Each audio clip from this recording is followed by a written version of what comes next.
Today's first panel will be discussing First Amendment and commercial speech issues related to health law.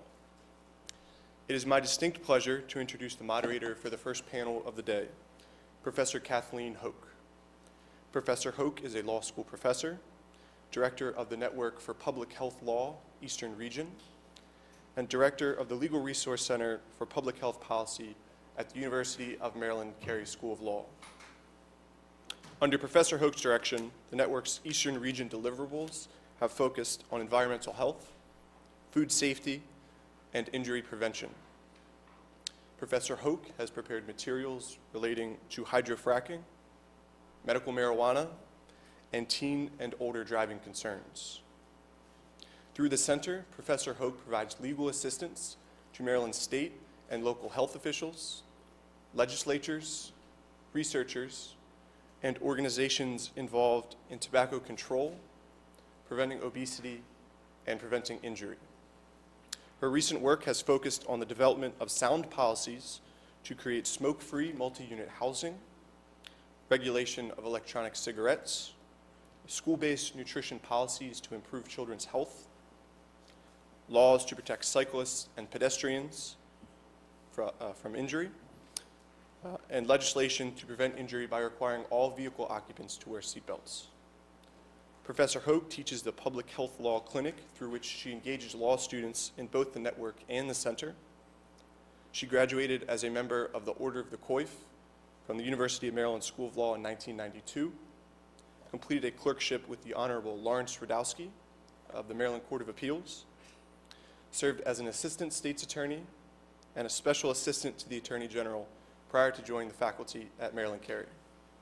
Ladies and gentlemen, please welcome Professor Kathleen Hoke.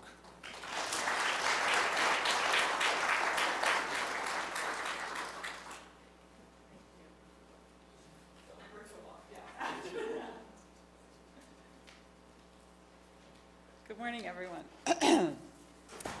For those of you who know me, I'm going to say, and yes, my panelists can and should come up at this time. Excuse that my voice is not the usual powerful, energetic voice that it can be, but I'm coming off of a cold, but hopefully we'll make it through today. And they're going to do all the talking, so it's going to be great, and you're going to be all asking great questions, and so I really won't have much to do here. Hello, Elise. Good morning. I'm going to introduce our panelists for the first session. We are actually one person short, and just want to say Stephanie Greene, who was going to be with us today, couldn't be with us, but we have with us today Professor Jane Bambauer. Am I saying right? I'm an associate professor of law at the University of Arizona College of Law, and I believe that's the Sandra Day O'Connor College of Law, yeah? No, it is not. That's Arizona State. Okay, I'm sorry. Okay. Professor Bambauer's research assesses the social costs and benefits of data and questions the wisdom of many popular privacy laws, as I think we all do. All of the panelists extremely well published, but specifically here, Jane's articles have appeared in the Stanford Law Review, Notre Dame Law Review, and the Journal of Empirical Legal Studies. And she has presented her technical work on data anonymization and statistical confidentiality at workshops hosted by the UN Economic Commission for Europe and the National Institutes of Health. Professor Bambauer's own data-driven research explores bias judgment, legal education, and legal careers. Prior to joining the University of Arizona, Professor Bambauer taught at Brooklyn Law School, and prior to that, she served as director of Project Okay, no one knows, at UCLA School of Law. The acronym is SEAPHE, but you can read along in the in the program. And Professor Adam Candeub here, did I say that right? Very good. Close? Okay, good. Joined the Michigan State University Law faculty in 2004. He is also a fellow with MSU's Institute of Public Utilities, co-sponsored by MSU Law. Prior to this position, he was an attorney advisor with the FCC. So I think we'll hear a lot, hopefully, about the thought process of the FCC and the work that Professor Candeub is going to talk about today. His work at the FCC involved him in critical decisions in communication law. Again, deeply published and with a lot of experience both at a firm and then clerking for the Honorable Chief Judge Clifford Wallace on the U.S. Court of Appeals for the Ninth Circuit. While in law school, Professor Candeub was an articles editor for the University of Pennsylvania Law Review. So for those of you out there, this is what happens after you get one of those great jobs on a journal. His scholarly interests focus on the intersection of regulation, economics, and communications law and policy. He also publishes in the areas of criminal law and philosophy. And finally, rounding out the panel is Professor Wendy Wagner, who is the Joe A. Worsham Centennial Professor at the University of Texas School of Law. Prior to joining the Texas Law faculty, Professor Wagner was with Case Western Reserve University School of Law and the School of Management, and was a visiting professor at Columbia Law and Vanderbilt Law. She has taught a number of courses on environmental law, which we love here at this institution in particular. Big fans of the environmental law program, of which I'm a part. And Professor Wagner has also co-taught interdisciplinary university-wide courses and seminars on lead in the environment, the Great Lakes in the environment, environmental priority setting, environmental justice, the automobile and the environment, and complex problem solving. I can't imagine having that much of a broad array of courses that you're teaching. You must be kept very busy. Professor Wagner writes primarily in the areas of environmental law and science, exploring the ways that science is used and misused in decision-making by the courts, Congress, and the agencies. And so this is actually going to be the order of our presentations today.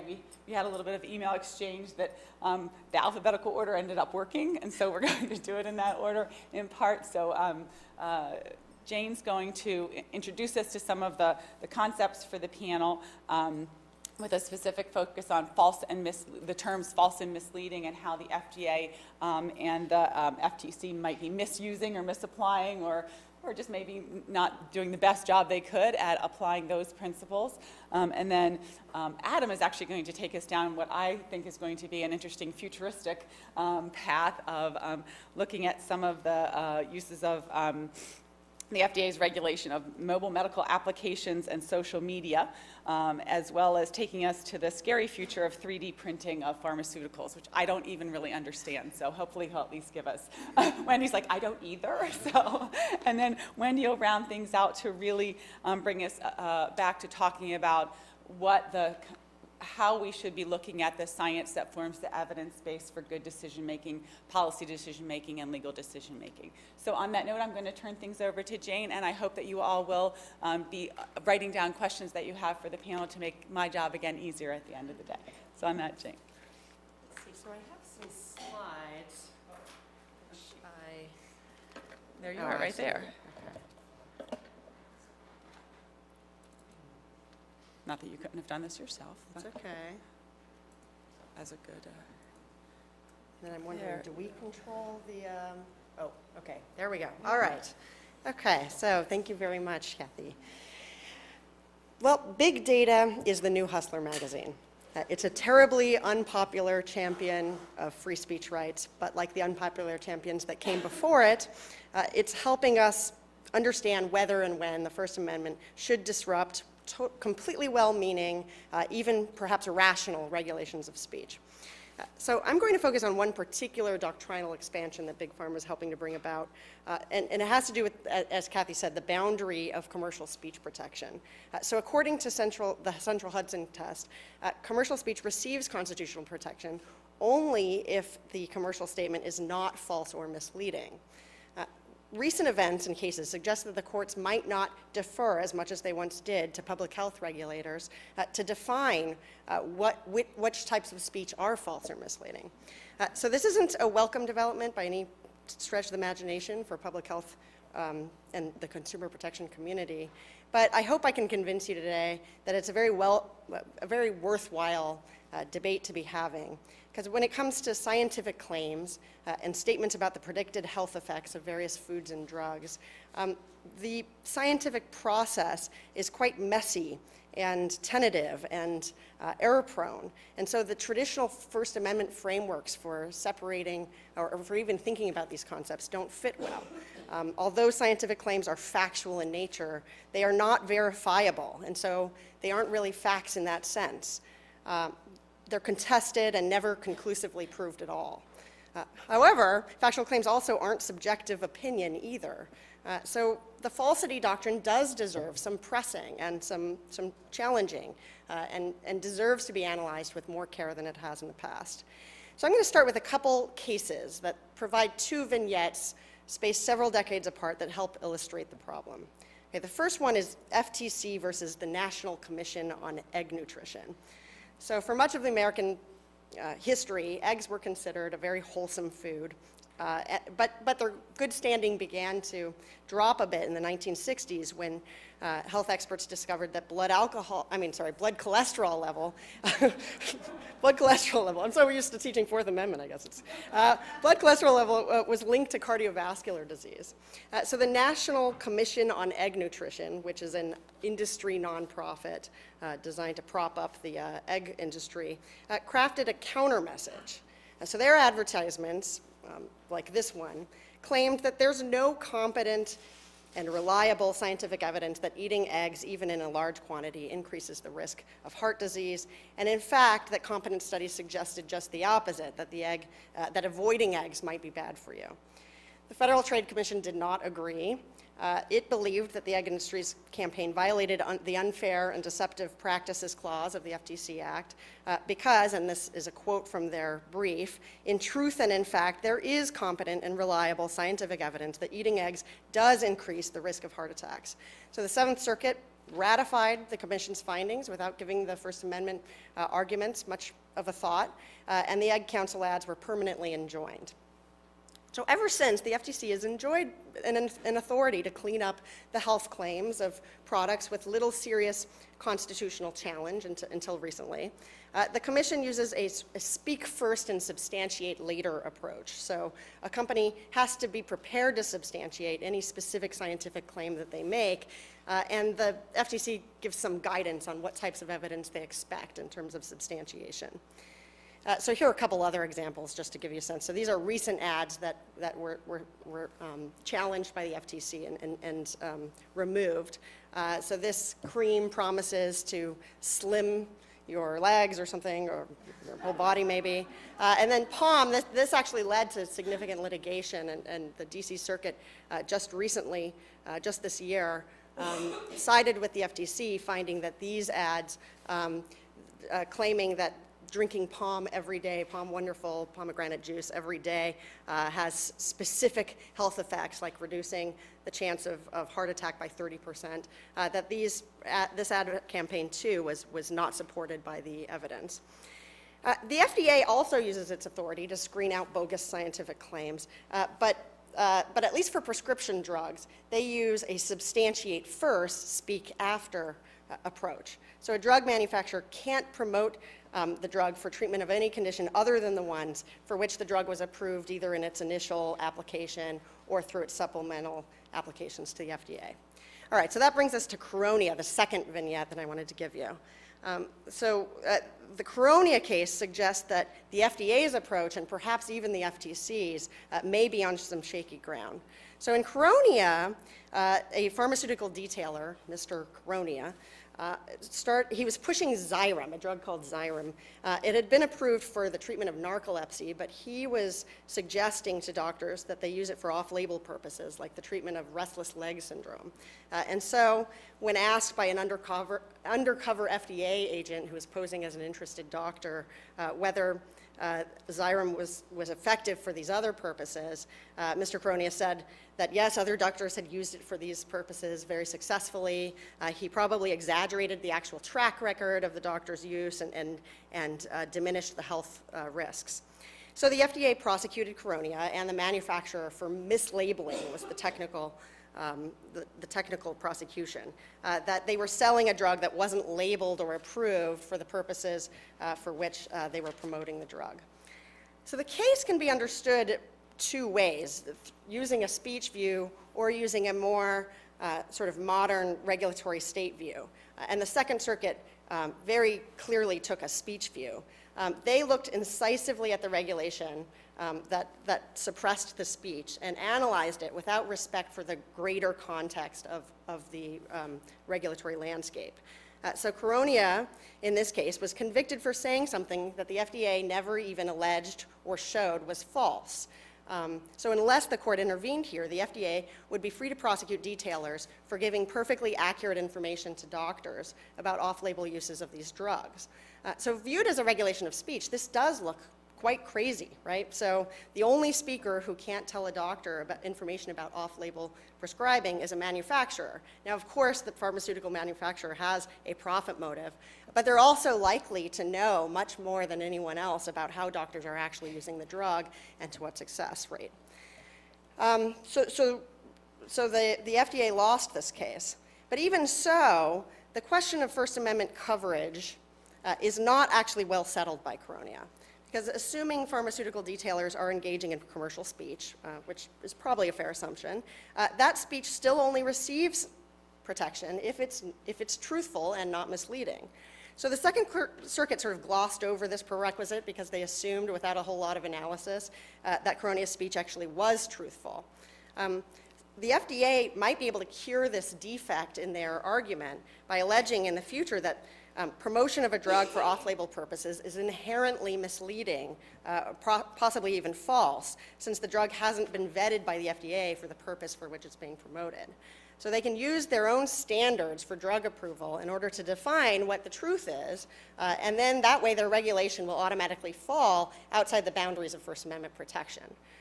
So the Ed Council case and the Caronia case force us to ask, well, who gets to ultimately control the meaning of what true speech is, right? So is the boundary of commercial speech protection going to be carefully scrutinized by courts, or will the courts mostly defer, perhaps the way that they have, at least in the past, to the regulator's determination of what's true and what's not?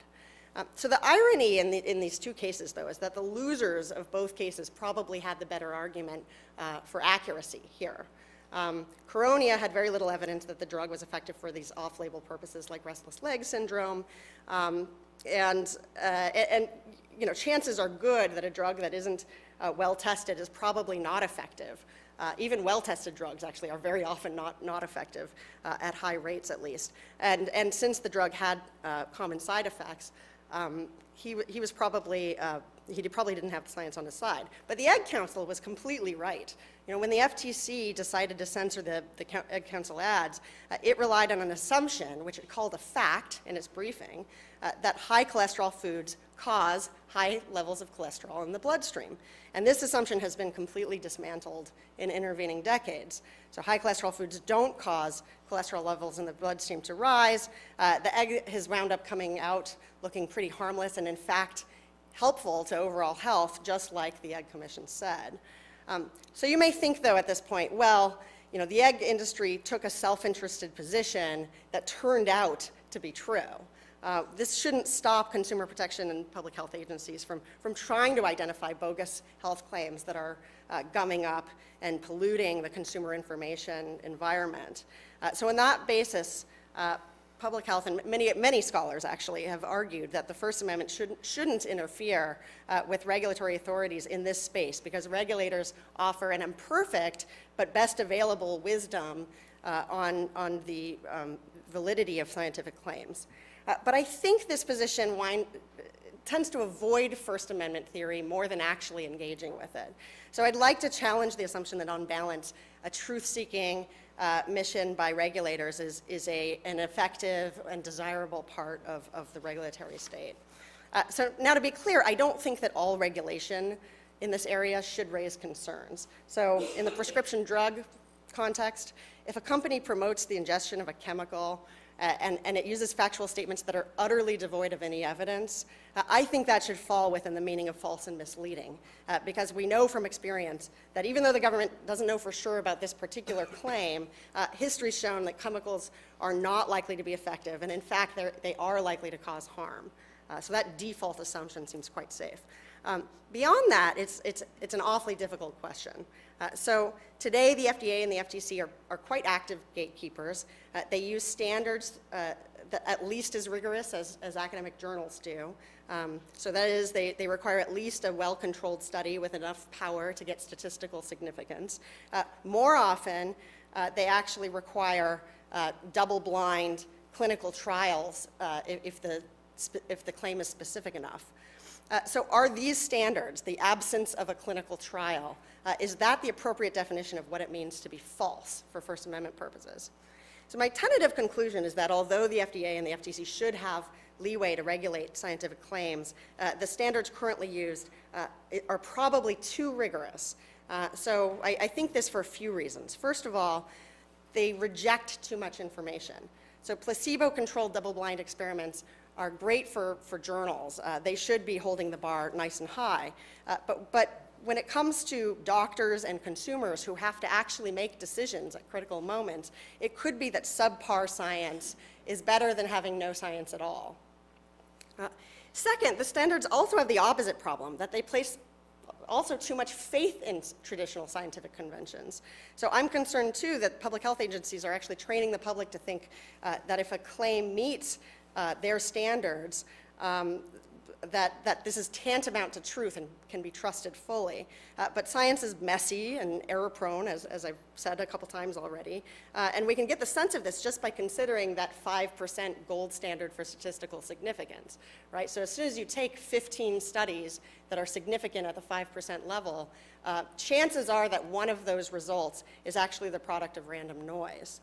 Add to this the fact that many, perhaps even most, public health research can't be replicated when independent researchers try, and we get a very humbling picture of what the state of scientific knowledge really is at any given time. So what I'm saying here is that even evidence-based claims that live up to current standards we're still fumbling in the dark. They're still not enough to count on as permanent signs of truth. Okay, finally, perhaps most importantly, are the unintended consequences from censoring advertising. So in the 1990s, economists at the FTC came to regret some of the decisions that their predecessors had made in the false advertising sphere, because they realized that even statements that are clearly not accurate can have counterintuitive beneficial effects on consumers, either by making a particular product attribute more salient, something that had been ignored is now in the front of the mind of the consumers, or by beginning a negative advertising campaign between producers of dangerous or unhealthy products. So, for example, when the American public began to understand the deadly risks from smoking, cigarette manufacturers began to advertise that their cigarettes were healthier, they were lighter, or they had filters, or they were lower in tar. And because these changes, though, were small and minor, cigarettes, of course, were still very dangerous, and although they may have been safer, they were only marginally safer, and so these statements were misleading. So the FTC banned this style of advertising.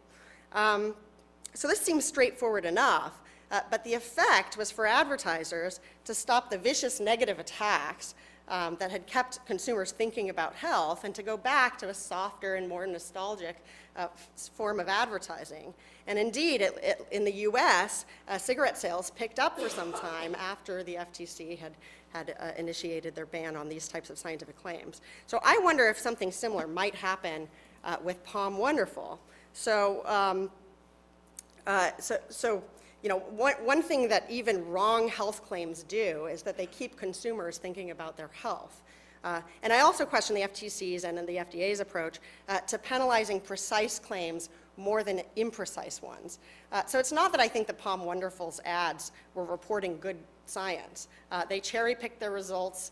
They ignored the results that weren't helpful to them or even damaging to them.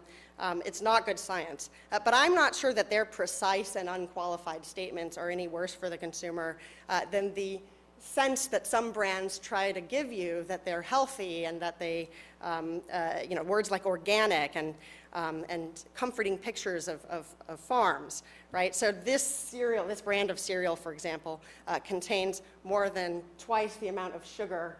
Oh, you can't see, that says 18 grams is in, 18 grams of sugar is in the Fruity Pebbles cereal compared to 38.25 grams in the Cascadian Farms cereal.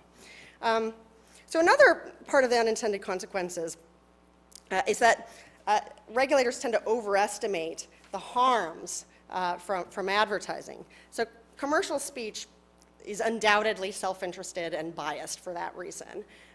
But you know, But regulators and scholars, I think, seem to think that commercial speakers have more influence over our lives than they actually do. So they look at a firm's spending and market share and see that as an indicator of influence, when in fact the effects are often reversed.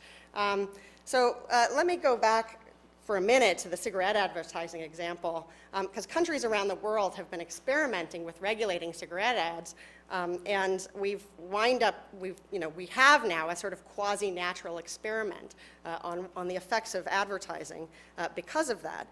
So the amazing thing is that the best meta-studies of the effects of cigarette advertising is that there might be a very small effect on the sale of cigarettes if in the countries that ban all advertising, all of it.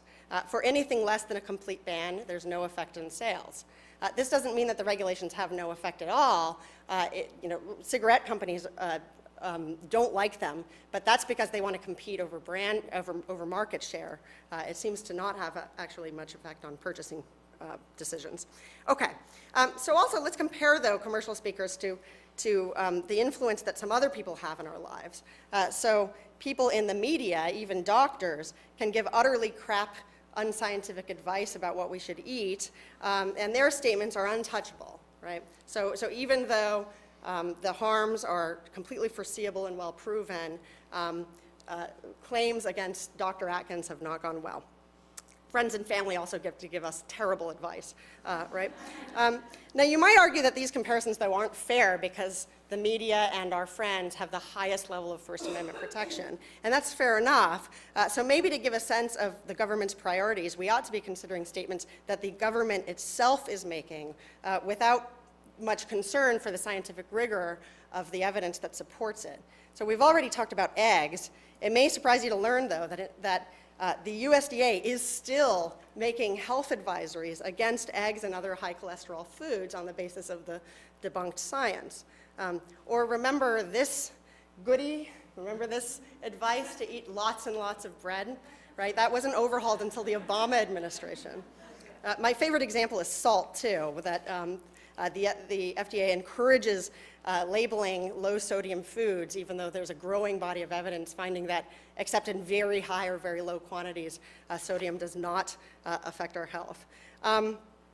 So, to conclude, the regulation of health claims raised 3 problems, right? These are the problems I listed, and aha, I tricked you, because even though it seemed like I was making policy arguments, each of these policy problems are quintessential speech problems, right? So the government's interfering with listener interests, it's defining truth in a way that is itself misleading, and it believes that speech is more dangerous than it actually is. So this is all quite compatible with visions for the First Amendment that limit heavy government interference in the production and dissemination of knowledge. So I don't think you have to be in the pocket of corporate America, or nor do you have to be a libertarian in all senses in order to see that a completely unfettered regulation of scientific claims, even in the commercial speech context, may, if it's not done well, diminish the health of our information environment for everyone. All right, that's it. Thanks.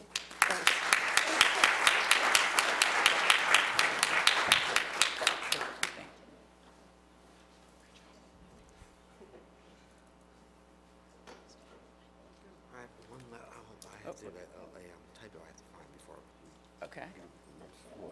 See, I can cover that with my hand. First Amendment. There you go. There we go. It's impressive that you found it before it was up there. I usually see it on the screen on Wednesday. Well, let's, okay, good. See, we're all not perfect, I guess that's the lesson. So, today's talk that I'm going to present is about FDA regulation and the First Amendment. So, information and communications technologies, what I mean by the internet, mobile technologies, the sort of incredible availability of very powerful computation very cheaply and very publicly available, has of course disrupted all sorts of regulation. And in fact, that's what I think most interesting law of the last 20 years has been about. From copyright, is that better? Copyright, we used to have records and books, but now, of course, these have been transformed into digital files that can be sent around the world and reproduced within seconds.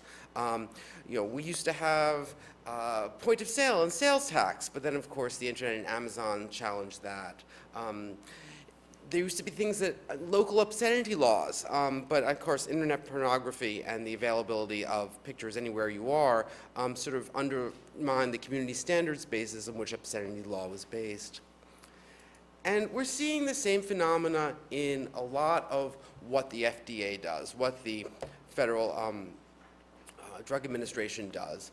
And particularly, what we're seeing is ICTs have an ability to dissolve FDA regulation into speech. So that what we're seeing is a constant collision between some of the most important and interesting FDA regulations and the First Amendment. What we're going to talk about today are 3 examples, one of which I've written a lot about medical devices, and specifically medical mobile applications.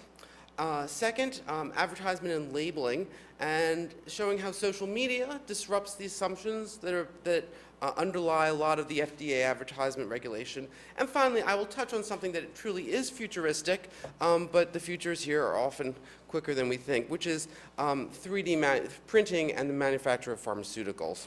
And in each of these situations, what we see is that the objects of the FDA regulation, whether a medical device or whether a pill, due to technology is really being reduced into code, and therefore effective regulation of these objects becomes the regulation of code and speech. And this creates tremendous numbers of questions, so let's get started.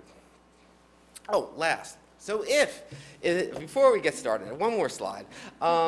If indeed so much of this regulation becomes speech, well, what does that mean for this regulation? Well, courts have been increasingly open to First Amendment challenges to FDA regulation. As Jane pointed out, Professor Bambauer, United States v. Coronia, is suggesting that courts will be a lot less patient with FDA's efforts to say, oh, you corporate actor, you may not say something, particularly when other people are perfectly free to say those same things. And in a more broader sense, the Supreme Court has been more open to protection of corporate speech and information. So we'll think a little bit about how these cases can affect these specific examples. I think I said that, so I'm going to move on. Okay, so let's talk about our first example of how the First Amendment is dissolving FDA regulations. And this is mobile medical applications. I admit, I concede I'm a hypochondriac, and I love these things. Why? Because I'm able to get incredible amount of information all the time, and I don't have to go to the doctor. If you have a smartphone right now, you can pretty much monitor everything that a hospital intensive care unit can. With a few little add-ons to your smartphone, you can get an echocardiogram, you can get blood pressure, oxygenation, sugar level, breathing rate, body temperature, and of course these sort of apps require you to actually stick yourself with some, get blood samples, and they can read it on a smartphone. Soon, Google's introducing a contact lens that will be able to read your blood sugar level at a constant, 24/7 rate.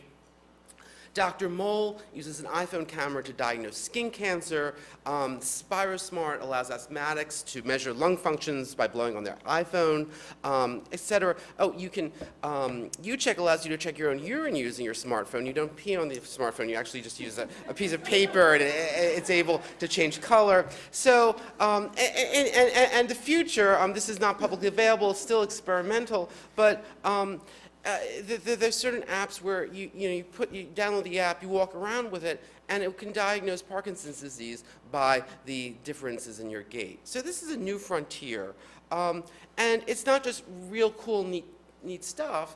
It has a potential to transform medicine. When you go to the doctor, you get this little slice of how you're doing at this moment in this time. Mobile medical apps allow you to get 24/7 data. It will transform individual treatment, eventually being able to predict disease, detect chemical markers before adverse events. But more important, once we start downloading and collecting this data, it'll be pools of data for epidemiologists to see relationships they've never been able to think about. And also, it creates the ability for individuals who are suffering from chronic diseases like diabetes or Alzheimer's or all the sort of horrible diseases that many people have on a day-to-day basis. They're able to pull their own information and share it and build even stronger communities. Okay, so despite all these benefits, the FDA decided that medical mobile apps have to be regulated under Section 201 of the of the Federal Drug and Cosmetics Act. And this, of course, has created some real confusion because unlike the typical medical device where you research and work and you bring it to the FDA and you get approval on one of the 3 classes and it's very complicated, a lot of this stuff it's hackery. It's individual developers. My brother-in-law, for instance, who's a computer engineer, electronics engineer, he did this little app for his daughter who has diabetes. It was a mobile app to get information about her blood sugar levels from her monitor. And he told me about it, and I said, well, you really should talk to the FDA before you start distributing that to anybody. It's like, oops. So this point is this 1950s regulatory structure applied to the very, very dramatic, very iterative approach to computer development is making a lot of people in the industry worried. And worried for reasons. So I'll give a little regulatory story. Anyone ever use or hear of 23andMe? Okay, there you go. Do you use it actually? Yeah, so did I. But under from a privacy perspective, I use it under a fake name and paid under a prepaid credit card. So but we'll talk about that at the next panel. What it does is it's nothing. It uses an Illumina human OmniExpress gene sequencer, and which it wasn't before, while it was in business, but it's recently been approved as a medical device. And all 23andMe does is do what you could do on your own. You could go to any lab and get your gene sequenced, and you could then go on the internet and then figure out what all this stuff means. But 23andMe just made an easy, quick business of it. You go and they send you this little vial and you spit in it, and then you make sure you close it carefully, and then you send it back, and it would give you information. What sort of information? Well, it would tell you about your genetic ancestry, which it still does, but it would also do things like tell you about your potential risks, genetic propensities to get certain diseases. Now, of course, this information is difficult for a lot of individuals to really sort of comprehend and understand. On the other hand, probabilistic explanations about likelihoods to develop diseases, it's not rocket science. Most people understand that if they're carriers of certain types of genes, it doesn't mean they're necessarily going to get it, but they might have a higher risk and might wish to take some lifestyle changes to reduce those risks, even if they know that the risk size is hard to quantify, and that these lifestyle changes may or may not be effective. Nonetheless, the FDA closed 23andMe down.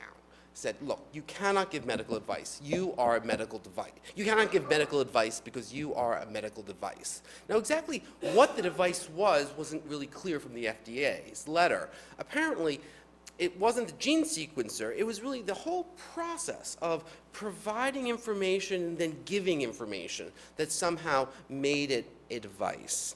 And so what I'm going to say, what I argue, is that's really just a regulation of speech. Some medical apps are simply speech. Now, some are not. So I do have a medical app that attaches to my smartphone that takes blood samples. I think that is a medical device because it actually is intrusive and affects the body. But I think others, like 23andMe, are speech. And I sort of classify the two sort of pure speech medical apps as automated or digital reference materials and prediction calculators, or what I call physician avatars. And these are being currently regulated by the FCC. And they're simply diagnostic programs or risk calculators, like Isabel, named after a physician's daughter who actually died because of a false diagnosis, a bad diagnosis by an emergency physician. And all you do is you type in your diagnosis, your symptoms, and it gives you a diagnosis. And the the FDA says that is medical advice.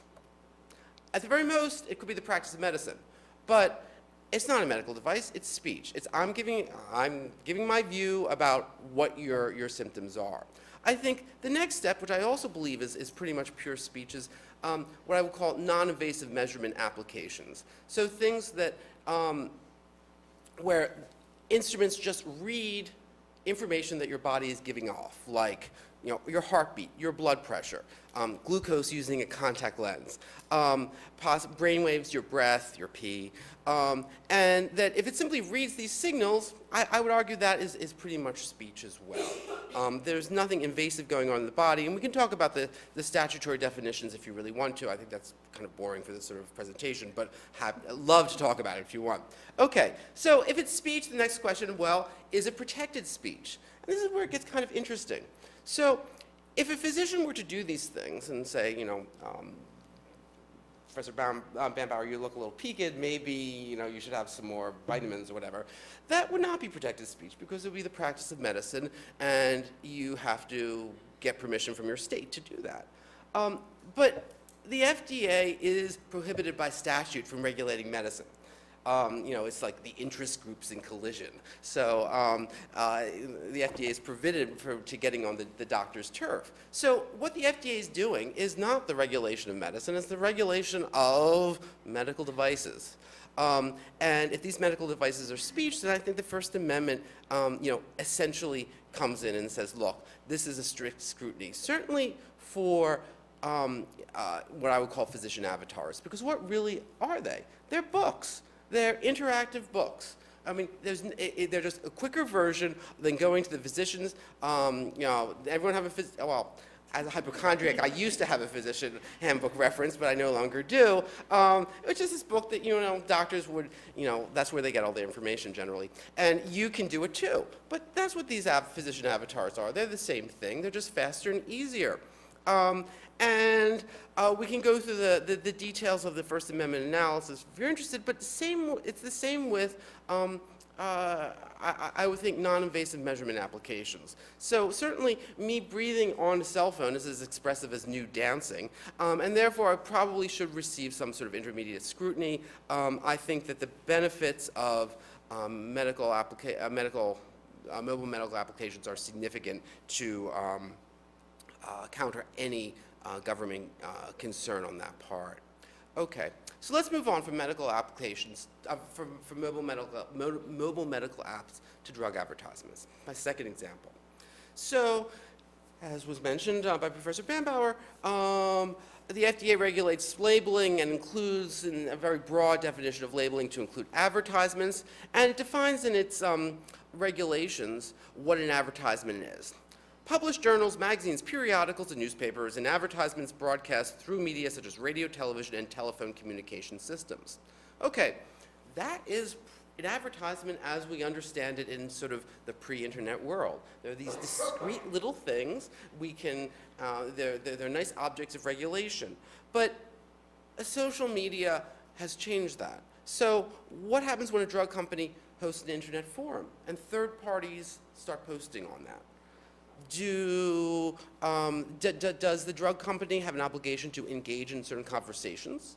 What about tweets? Generally, it's one of the central rules of advertisement regulation under the FDA that risks have to be included in all advertisements. And that's what you know from those television shows for direct-to-consumer prescription drugs. There's these happy, wonderful people who are taking, the cholesterol drug or the erectile dysfunction drugs, and they're happy and smiling, and then that voice comes over. If you take this, you could have an immediate brain hemorrhage, and your hand will fall off, and you will get leprosy. The question is, how do you put that little warning into a tweet? And is the FDA doing that? Yes and yes. It currently has, they're not formal yet, but they do have, they're all both out for comment, which is draft regulation, they don't call it regulation, draft guidance, on how drug companies are supposed to tweet and how they're supposed to have these forums and the obligations that they have to correct third-party statements about their drugs. And I understand why the FDA is doing this. Certainly, this is where most people are getting information about their drugs. But on the other hand, there's some real First Amendment issues here. Is this really advertisement or labeling, or is it just a corporate conversation? Is it just like talking to a corporation? It's compelled corporate speech in the sense that, oh, if a pharmaceutical company gets on the internet and says something, it must also say this. Or if a third party says something, it has to respond in a certain way. And of course, is this viewpoint discrimination sort of as in the Coronia case, because there are only certain people for whom these onuses are put upon.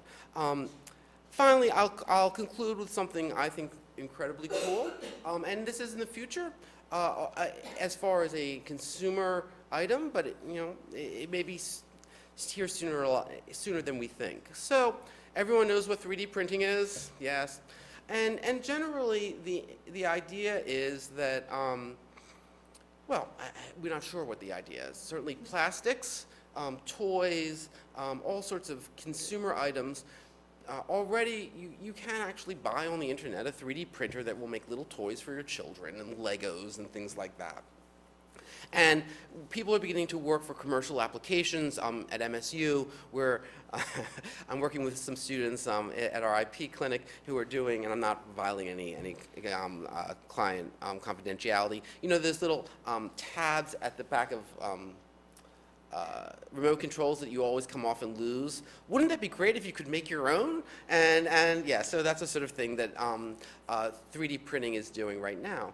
But right now in labs, we're already thinking about pharmaceuticals.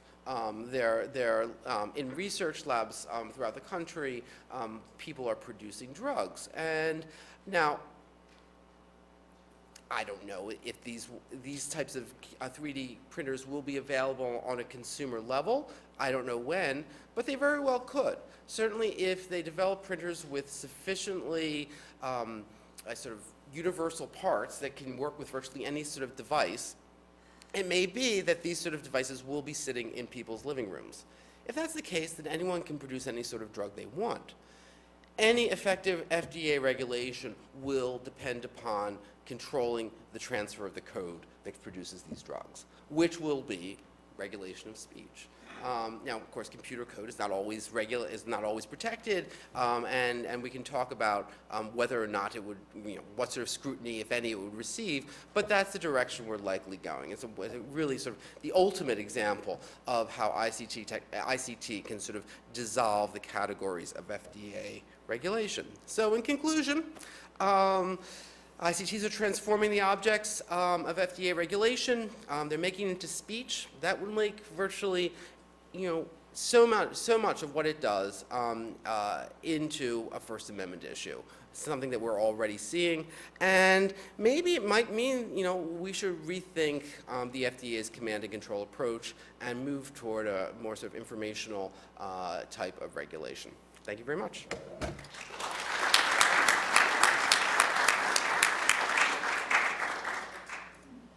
We get out here. Sure, I'll say. Yeah, I made that little change. Yeah. Do you have one? I do have slides. Yeah. Do you know which one it is there? Let's see your name on one of them. see. This would be it. Oh, there you go. So we just do the little slideshow up there, and we use the little arrows to move it. Oh, right here.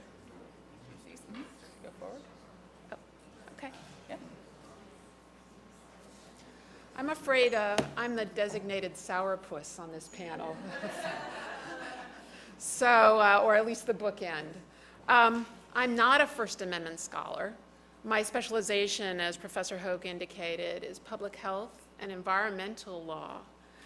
So I actually come at this commercial speech area from a very different vantage point, from the public health and environmental law vantage point.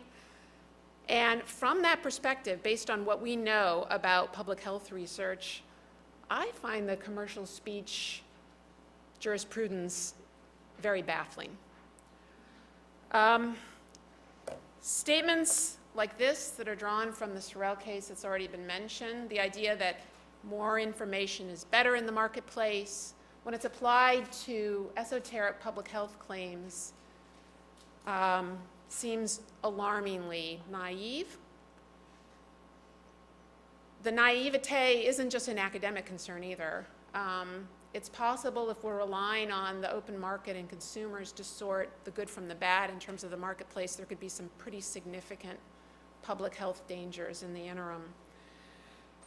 There's a large body of literature now in the public health arena that tells us that private sponsors or corporations that are selling products and engaging in activities can and often do exert substantial control over the larger body of research that informs both the safety and efficacy of their products and activities. And why wouldn't they really want to exert substantial control over research that informs the safety of their products, right? They have a lot at stake. These are high stakes issues. Companies that sell chemicals or drugs, for example, could find themselves facing bankruptcy if all of a sudden we learn through scientific research that their product is unsafe in ways that hadn't been anticipated. Companies can enjoy a huge competitive edge if the research on their product shows that it's unusually efficacious. And companies can also stave off a lot of regulatory oversight if it looks like the research supports a position that their drug or product or chemical isn't that dangerous.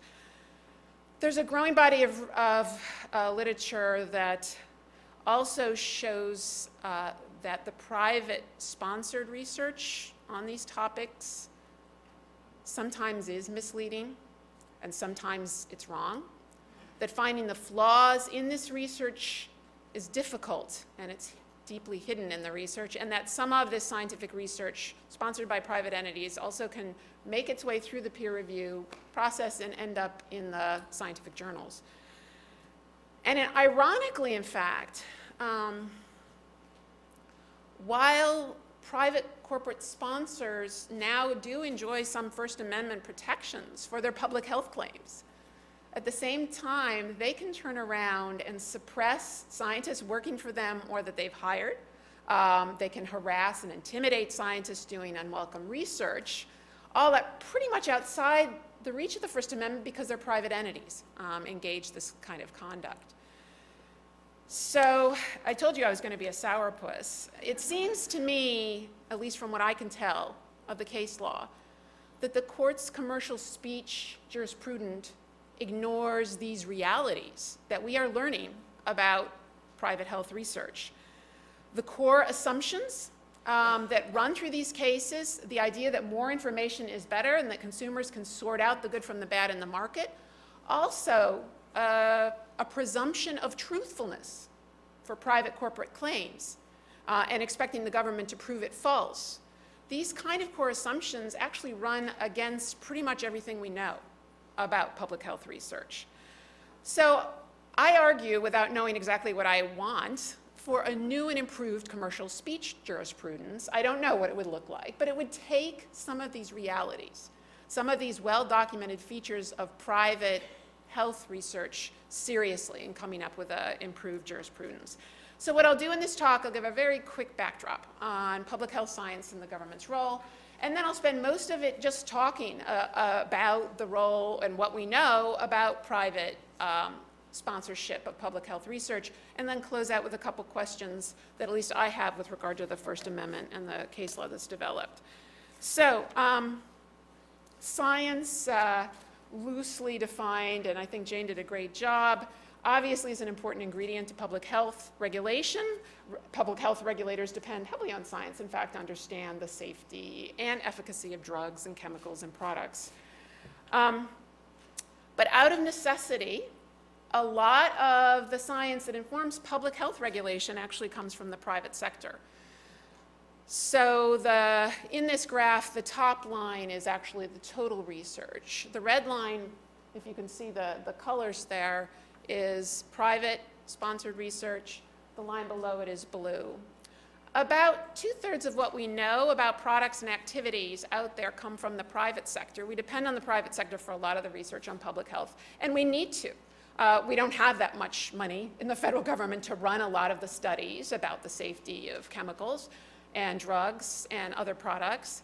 But also the companies have more control, more asymmetrical information. They know a lot more, so it makes sense, in fact, to depend heavily on them to conduct a lot of the research that informs the regulatory process. Of course, in doing so, we realize that they have an interest and they have a stake in the game. And so as a result, the government sometimes actually puts prescriptive controls on the nature of this research that informs public health. So as Jane mentioned, the FDA in particular, I would say, does the most. They define the tests and the protocols with pretty methodological precision, precisely in order to control the discretion that otherwise might come from the private sector in doing these mandated tests. EPA requires a battery of tests on new pesticides, specifying the protocols.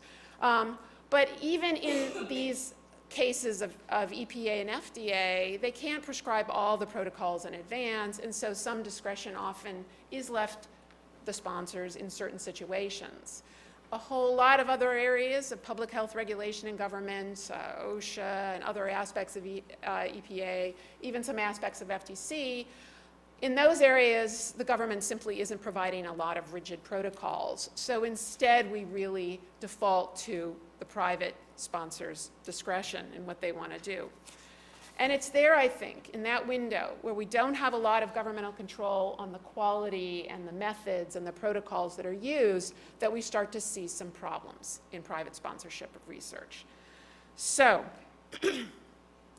there's actually about 10 to 12 books. Unfortunately, mine is one of them, so it's easily lost in this deluge of literature, actually talking about a lot of the problems with private sponsorship in the public health area. In the abstract, we can imagine, again, if there's not a lot of oversight about what constitutes good science, and we have private sector playing a large role, and they have an interest in the game, we're likely to see some problems.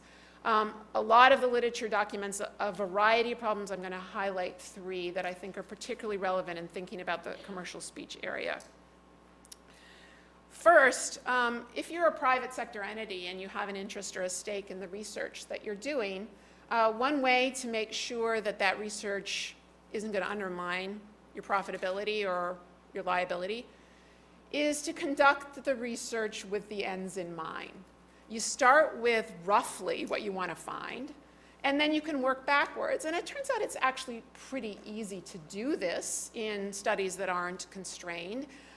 You can do this at the stage of framing what you're studying, how you design the study, how you collect your data, how you interpret it statistically, even how you report it in the literature. And there's dozens and dozens and dozens of examples of this kind of ends-oriented research. There's even a book for epidemiologists on how to get the results you want out of a study by doing these techniques. For example, if you are a big company and the issue is whether you are adversely affecting the health of workers, you can commission an epidemiologist to study that, but the epidemiologists, if they know they want to find there's no effect of, for example, the assembly line process on the health of workers, they simply collect the controls and the exposed in devious ways. So your exposed population, the ones that are exposed, are all the employees within that company, including the lawyers down the street and the assistants down the street, people that are not anywhere near, for example, the assembly line. Your control population, the ones that aren't exposed, is anybody that isn't an employee of the plant, but that includes contract workers who are on the assembly line and are highly exposed, and voila, all of a sudden you have no adverse effect from that in the way you've designed it. Another example, further down the line in the different stages at which you can commission research to produce ends, is ephedra. I love this example. Ephedra is a weight loss pill, and so they wanted to show that it was highly effective. They did a clinical trial. They enrolled a whole bunch of patients. It turned out that some of the patients dropped out, and as fate would have it, actually was some of the heaviest patients. Now, when they reported the study, they reported only the intake weights and the outtake weights. And ephedra looks so incredibly effective as a result because several of the heaviest patients had actually dropped out, making it look like all these pounds were being shed. This was published. Again, no one really expected to look for this kind of a feature in the study. Now, these are anecdotes. They're just examples of where we've seen ends devise affect the way the study's commissioned. But it turns out that in the biomedical area in particular, there's something called a funding effect. This has been replicated in multiple studies. The one I'm showing you here is a slide from an article in JAMA. They looked at over 1,000 biomedical published studies. We're not even talking about unpublished studies.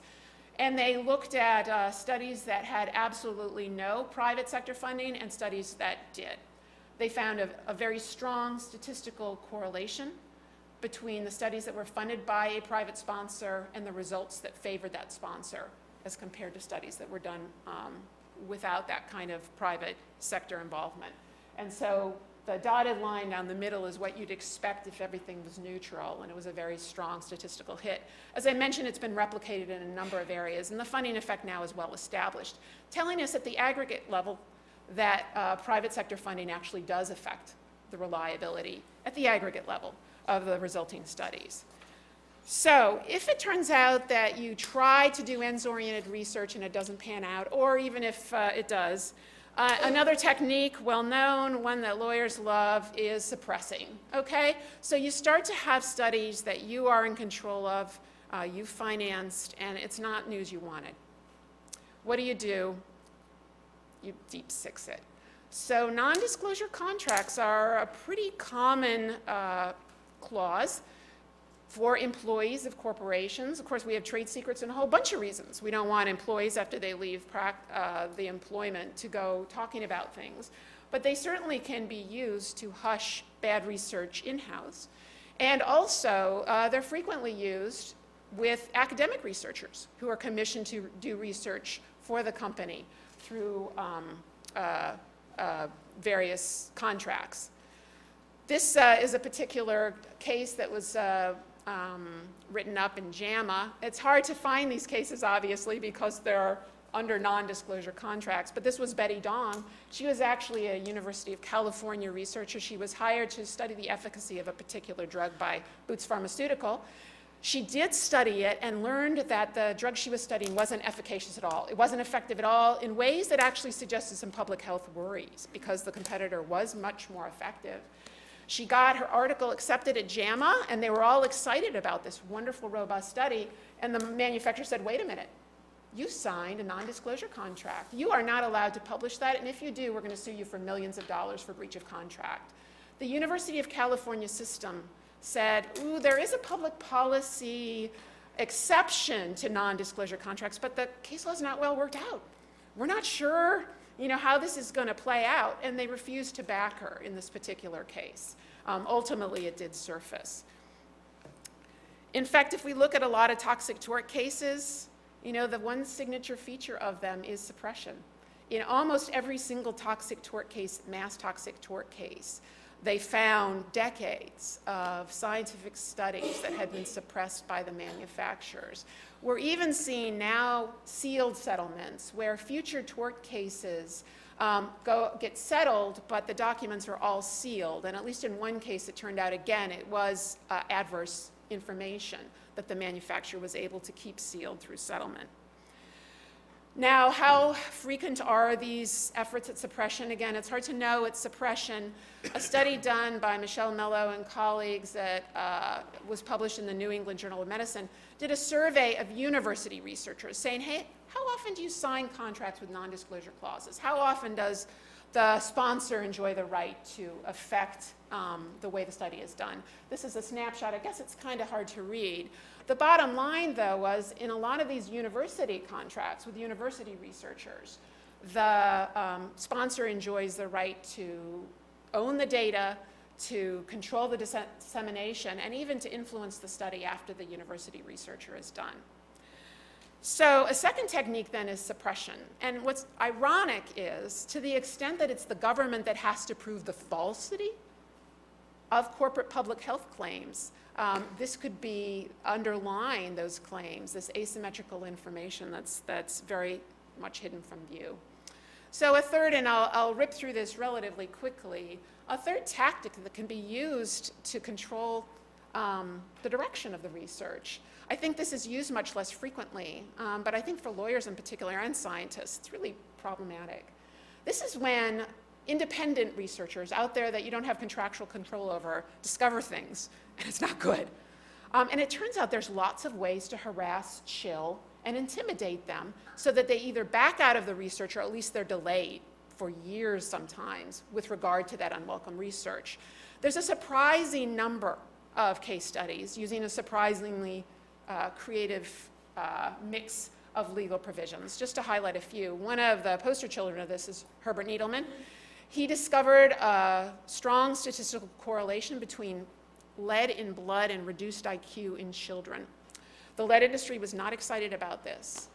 They did a bunch of things, but ultimately they hired some consultants to file scientific misconduct allegations against him at his home university.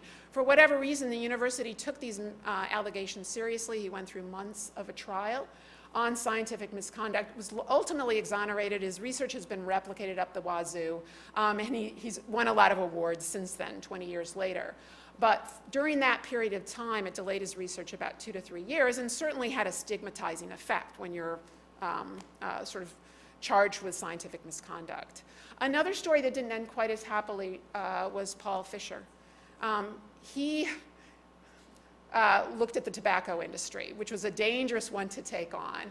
And in his study, he looked at Joe Camel and noticed that children actually identified with Joe Camel more than Mary Poppins and Bozo the Clown. He did a study of this, published it in JAMA, well received. R.J. Reynolds went after him full bore. They first went after him with third-party subpoenas and unrelated litigation, asking for everything in his file, including all the confidential names, addresses, and information of the kids in his study. The court quashed the subpoena, said this is overbroad, this looks harassing. R.J. Reynolds came back again. This time they used the state information records statute. Again, asked for all the information, including the confidential information, and the court said he had to turn it over. He did, and he left his tenured post and now practices in rural Georgia, probably very happily, but no more research. His research on Joe Camel, by the way, also was replicated and found to be robust, and I think that's the reason we don't have Joe Camel anymore. Oh, that's the microphone. I won't go into detail, but actually it's fascinating if you have the perverse sour mind I do, but there's just so many different ways that you can harass and intimidate researchers. A great New Yorker article from last year on Tyrone Hayes, who discovered atrazine, low levels of an herbicide, causes frogs, male frogs, to develop ovaries, both in the field and the lab. He got a lot of harassment from the atrazine manufacturer, including a Data Quality Act complaint. Michael Mann's famous for the hockey stick and being chased around by the state attorney general and congressman, again, with probably a constituency behind it. Even the Lanham Act has been used against scientists, although in one case they were actually able successfully to use the First Amendment protection to fight off that claim. The long and short of it, though, is that the possibilities for harassment also create a little bit of a chilling effect around certain private sponsors, and even with regard to whether scientists want to take that on. 2001 survey of epidemiologists, they reported, half of them reported that they had been harassed in their, it was their perception they had been harassed by sponsors as a result of one of their published studies. And this is a quote from Don Kennedy. He was the editor-in-chief of Science magazine. And I think his quote is also telling, particularly the kind of effects it might have more generally on the scientific community. He says, I know what many of my fellow scientists are saying to one another. They wonder whether the data underlying their findings may be subject to examination and reinterpretation, perhaps with some spin supplied by the revisionists. They know that charges of research misconduct could arise from hostile access to their scientific work. They know they are vulnerable to personal attack from those whose interests may be adversely affected by the product of the research. So, stepping back, If this is really the scenario, if this is really how the private role in public health research plays out, let's circle back to the court's First Amendment jurisprudence. Here again, I have at least a few questions myself on how this reality, this private research reality, fits with the court's jurisprudence. And starting with this quote first. The courts seem to think that there's substantial public benefits associated with an open market of public health claims, unrestricted or limited restrictions. I'm not clear what those public benefits are, particularly if, in the aggregate, the private sponsor's research is misleading. It could be that there's big public benefits to the funding effect, to glutting the market with deceptive claims that are hard to validate. There might be public benefits. I think the court needs to specify and identify them, though, more clearly. A second question that arises, sort of on the same lines, is that why should we presume, or is it wise to presume, that corporate public health claims are true and require the regulatory apparatus to prove them false? Chris Robertson has a terrific article in Boston University Law Review raising some of these issues. Particularly with the prevalence of non-disclosure contracts, it seems like a very curious approach to corporate claims. He also raises the issues of incentives. Why would a corporation fess up to research that's unwelcome or adverse if their public health claims are presumed to be true? In fact, why would they even do that research in the first place if they enjoy that kind of presumption? The third question is, what are the larger implications of commercial speech? Is it possible that this commercial speech jurisprudence, if it keeps building, could have some adverse public health effects? If corporate claims are presumed to be true, in the interim, while the government is investigating them and we learn more, are we experiencing public health harms? And the regulators, the public health regulators of the government, already have very thin finances. Is it possible that this First Amendment wave will further dwindle their resources by engaging them in lots and lots of litigation? I wonder myself, frankly, about the old 1964 Surgeon General warning, one sentence on cigarettes.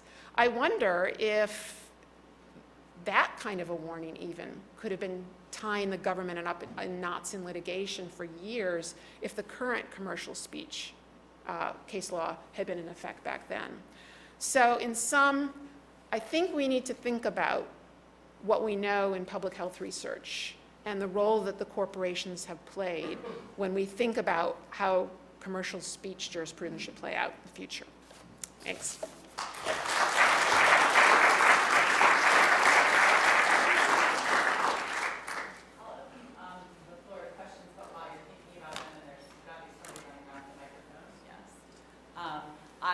I'll indulge the moderator's privilege of asking the first question.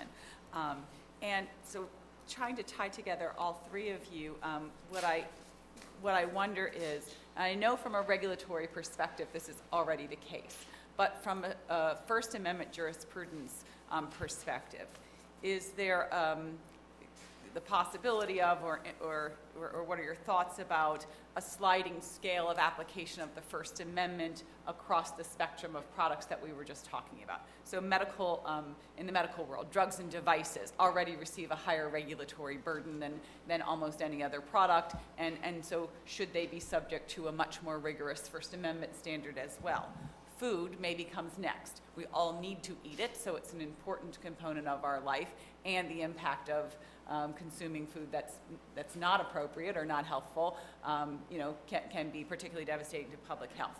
Move down the scale to cosmetics, perhaps. We do hopefully use them, because that includes soap, guys, and shaving cream, but a little less kind of important or impactful than food. And then almost, I'm going to throw everything else, right? Video games, where we might have warnings about violence and the like. So should the First Amendment jurisprudence follow the regulatory scheme in the scaling on these products? Thoughts? So are these on, or do we have to do something? They should automatically come on when you start talking. Oh, okay. All right, great. Well, I think, you know, as long as the speech that we're talking about is covered, the First Amendment test, whether we're under an intermediate scrutiny or a strict scrutiny, builds into it something like a sliding scale by asking the government how compelling its interest is. And so when the risks to consumers and users of the products are higher, that interest is more compelling. So I think the framework, you know, the First Amendment has a balancing test in it and has this kind of sliding scale in it. So I think it would work quite well. I would agree. I think in general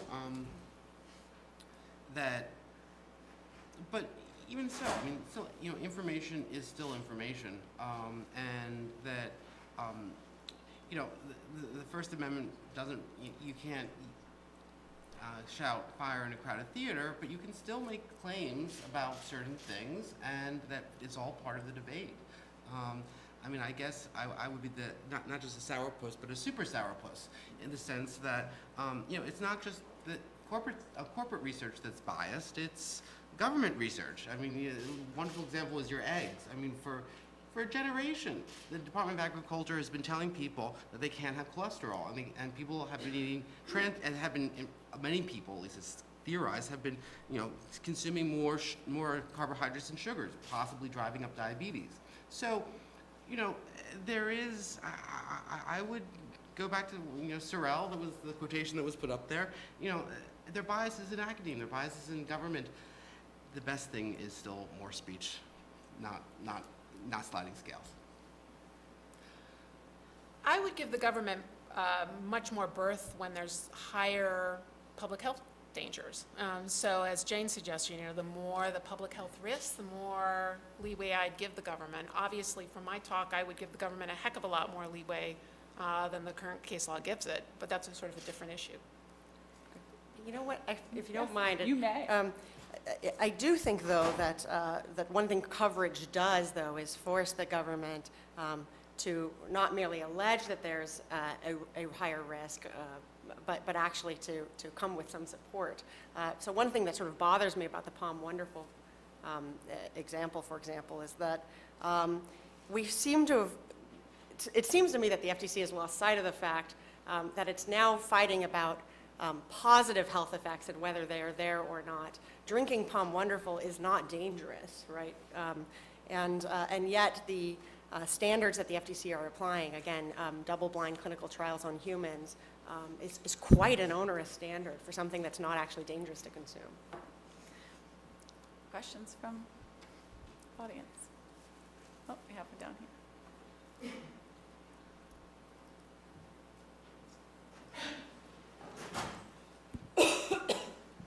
So as you might imagine, I have lots of questions and thoughts for the whole panel, but I'm going to start with just one, and this is to Adam. So you drew this distinction between invasive and non-invasive, and I wonder if you could just say a little bit more about why you think that distinction makes sense, and in particular, how that fits with, you know, and I just don't know very much about sort of FDA regulation specifically, you know, how that fits with the notions of what the FDA is doing by regulating medical devices. Because I would think that, you know, if I have an app, right, and the app is going to report my blood pressure, but it turns out it's just wildly off. Like it's, you know, my blood pressure is way higher than in fact the app is going to report it. That strikes me as a significant public health problem that deserves some form of regulation here, right? And so I guess I would think that with respect to, for example, questions of accuracy, that it's the sort of thing that you know, matters as much for a non-invasive app as it would for an invasive one. So I'm trying to figure out why you think that the invasive, non-invasive is the key distinction to make here. Well, part of it has to do with the actual legislative and statutory framework. I mean, there is the statute that says what is a medical device, and if you look at the legislative history, and it was clear that what they were talking about was actual things that have physical impact upon the body, and not in the sense that could have, you know, so that non-invasiveness, however, I mean, if I hold up my heartbeat, I mean, that's a form of expression, as opposed to sticking a needle into my veins. That was much harder to say as a form of expression. So, you know, it's something that is non-invasive. Is this a signal my body is giving off? And so it's potentially more speech-like than the action of putting something through my veins. Right, but I guess just to follow up slightly, but my question is not really about like whether or not your act of measuring should be regarded as speech or not, right? But presumably the medical device regulation is in part based on whether or not the output of the device should be regarded as speech or not. Are you not making a claim with respect to that, or is it is purely about somehow the sense in which we are supposed to protect our own ability to do something, like blow, as opposed to the ability of the device to report something back to us after we've blown I understand. Yeah, I mean, I think they're, and I do hem in the article, actually, you know, there might be a role for, you know, to make sure that the claim is correct. This is an accurate blood pressure reading. But I would argue that, you know, that's almost that's a consumer protection FTC issue, not really a specific regulation on the FDA. Other questions? Here. So I've also got, as the panelists know, strong views in these questions. I guess the part that I find the most confusing is Adam's insistence that speech, non-speech is the threshold for First Amendment coverage, which it just isn't.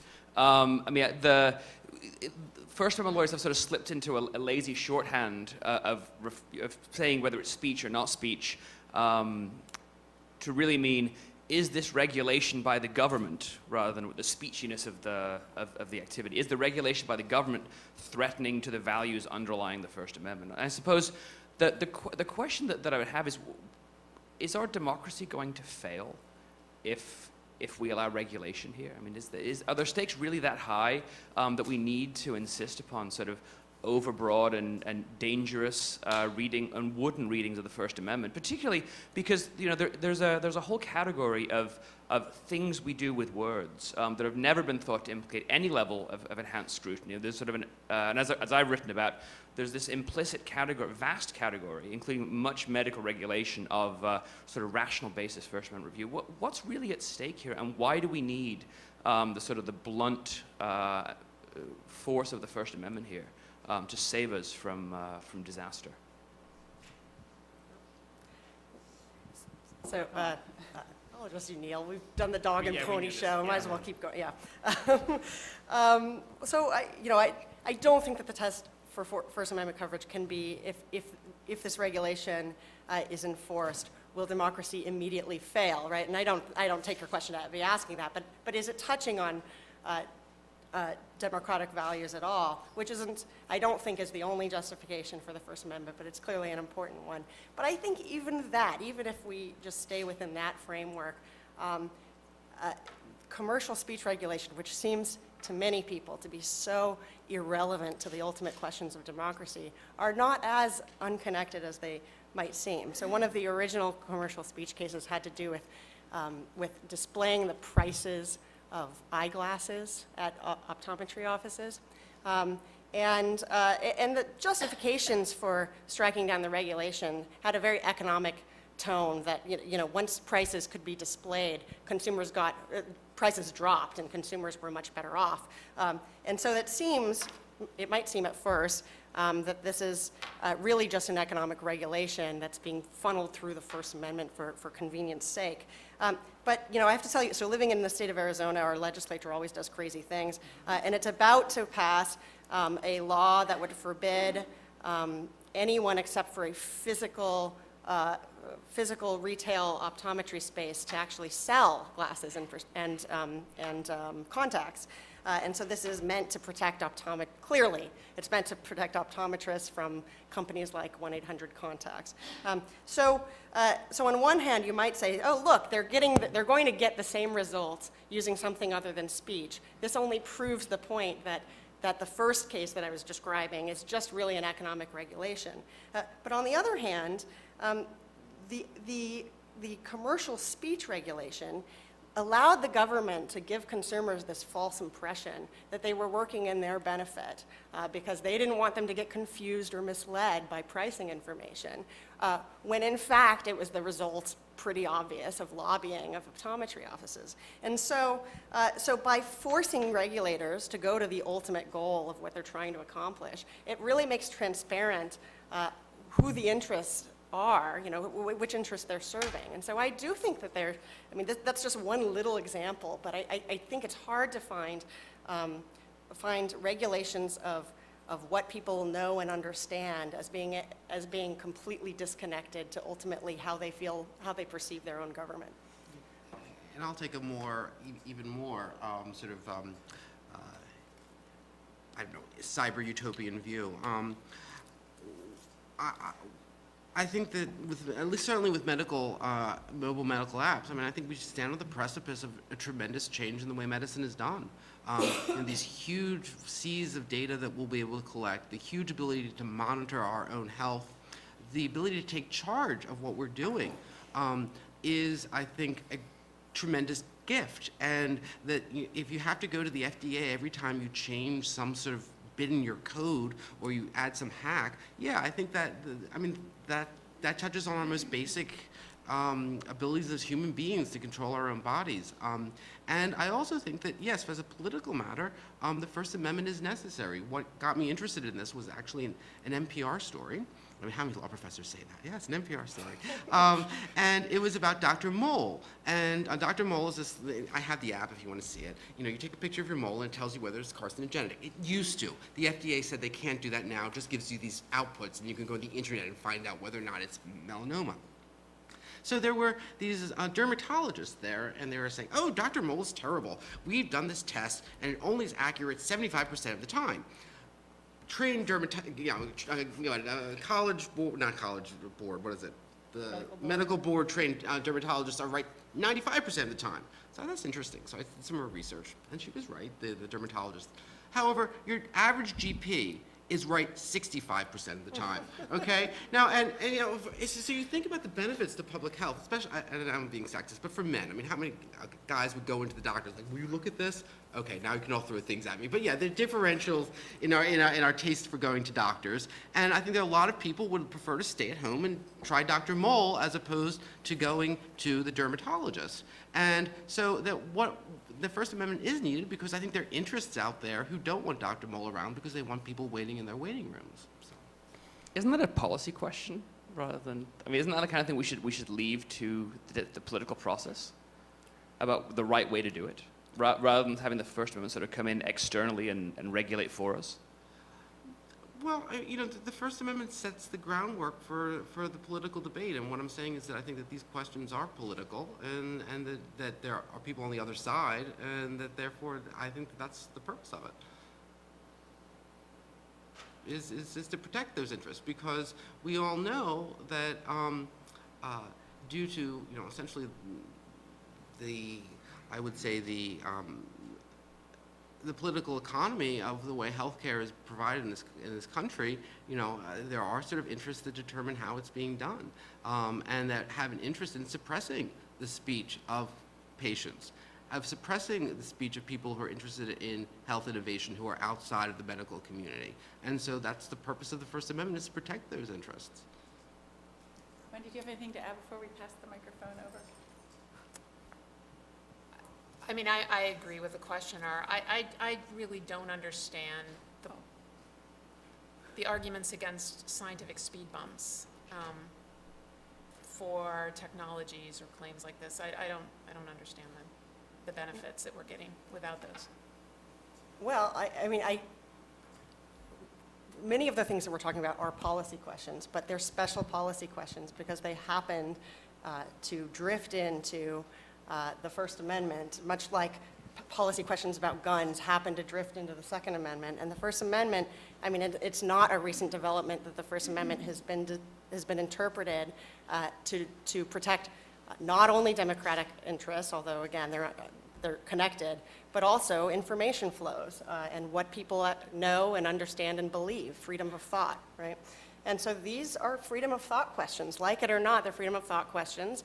And so even a government's rational basis for doing something is going to be probed and scrutinized, and sometimes perhaps even overrided, even if they are on the boundary of being rational.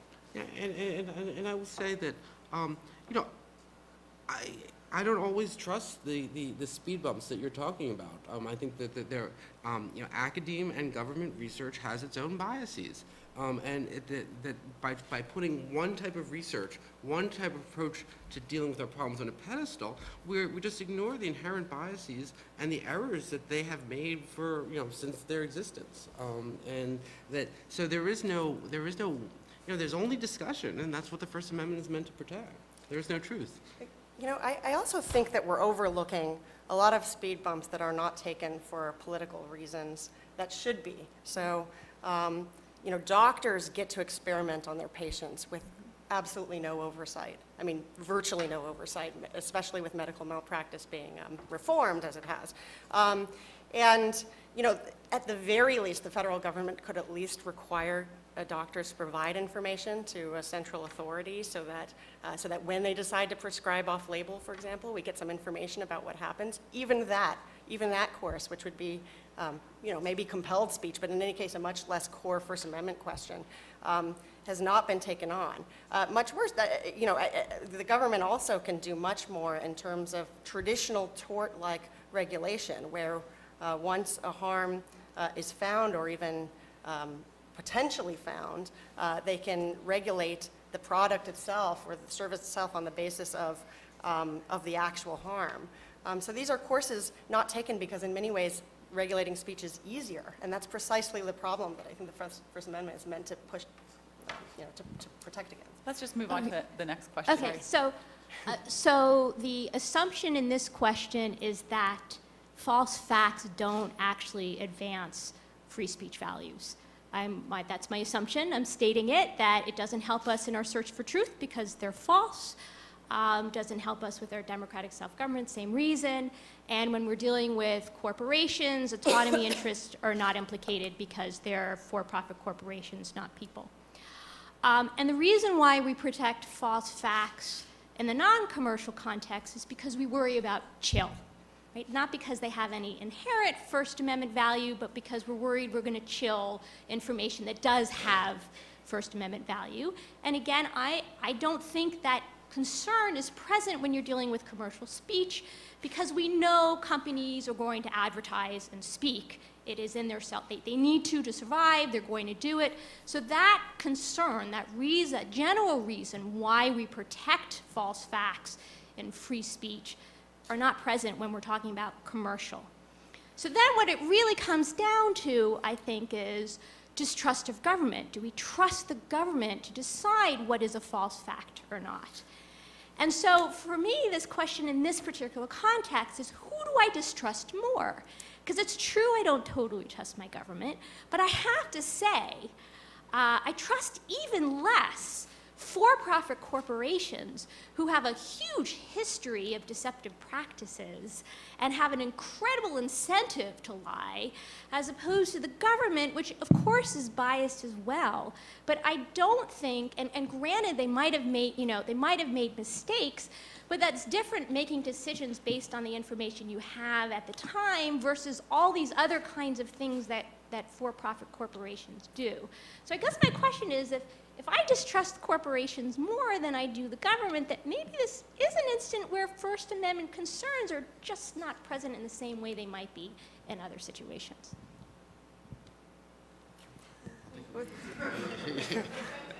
So, you know, I think I mostly agree with the sentiment that you're saying, except that falseness is not, you know, it's really not appropriate for generalized claims and predictions. They aren't false or true. They're substantiated or not. I actually like that the FTC uses that term. I think that's more appropriate.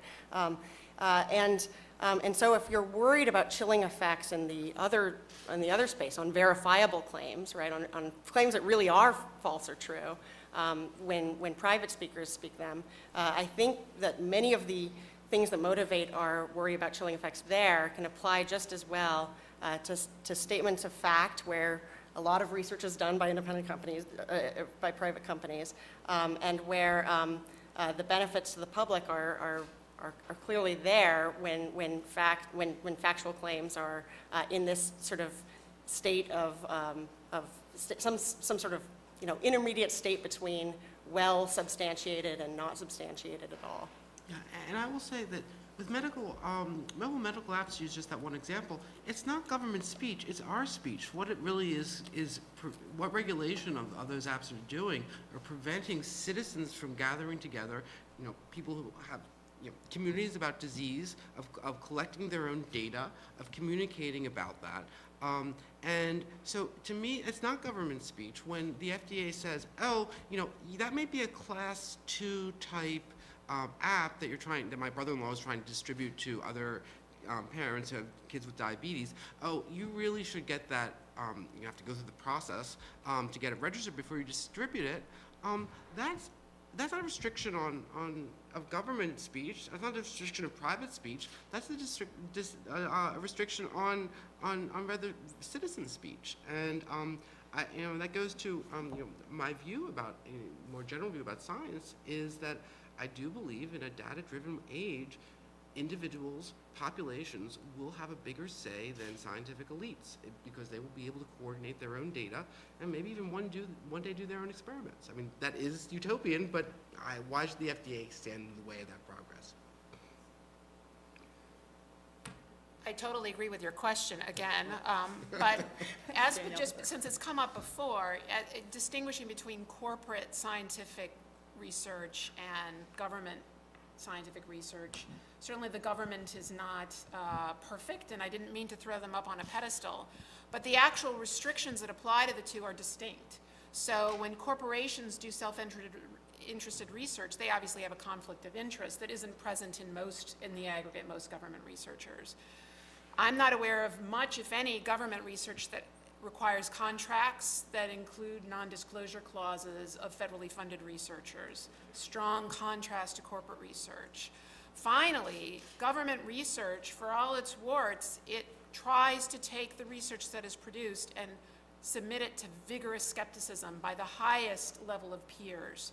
Again, a lot of the research produced by corporations doesn't do that, tries to do the opposite, and in fact, a great deal of it is unpublished.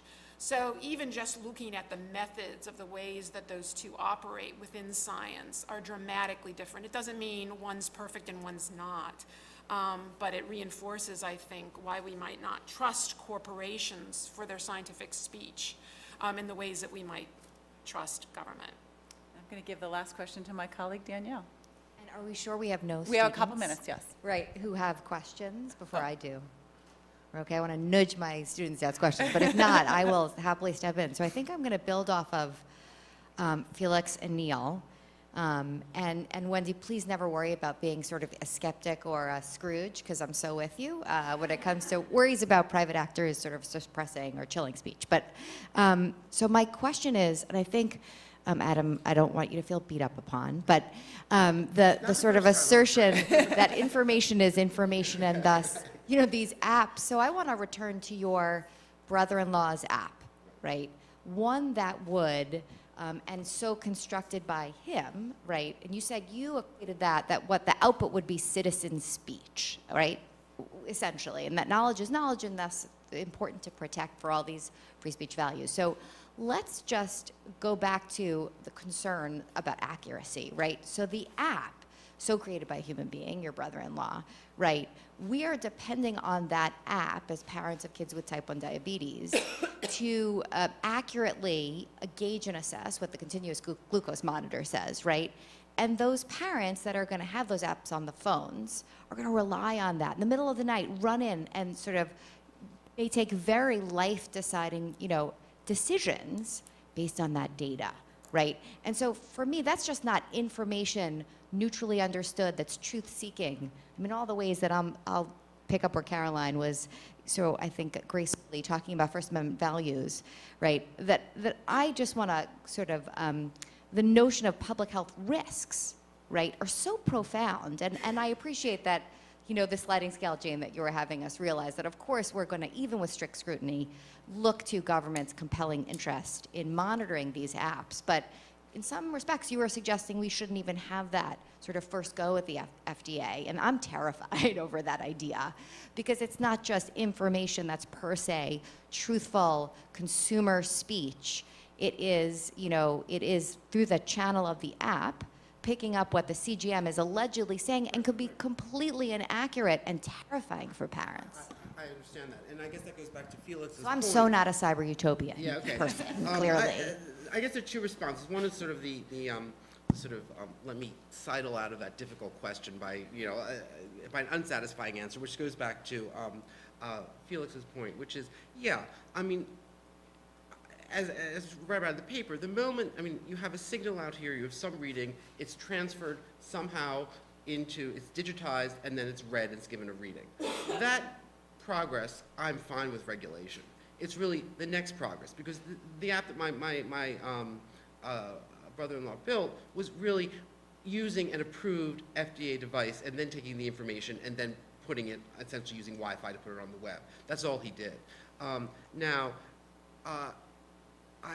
I think that's right, and there certainly is a role, but once FDA-approved devices provide information, I think at that point, it kind of wants, I would say it kind of wants to be free. And I'm fine for regulating up to that point, but after that point, I think it's time to let it go. And then also, and it points out, I'm not saying that the government is a pedestal or that anyone else is putting on, but it goes to Jaden's issue that there is no truth out there. Part of this issue is, my brother-in-law's crazy. He really should have come and talked to him. It would have been far more interesting. But he actually had all of these monitors, and he actually would test them for their accuracy. And guess what? There's this huge variation among the monitors that he bought. So, and they're all approved by the FDA and all have their good stamp of approval. So that, there really is no truth. There just is the continuous search, and I don't think that the FDA, that the First Amendment is for that search. Thank you very much to the panelists. Another round of Well, thank you very much.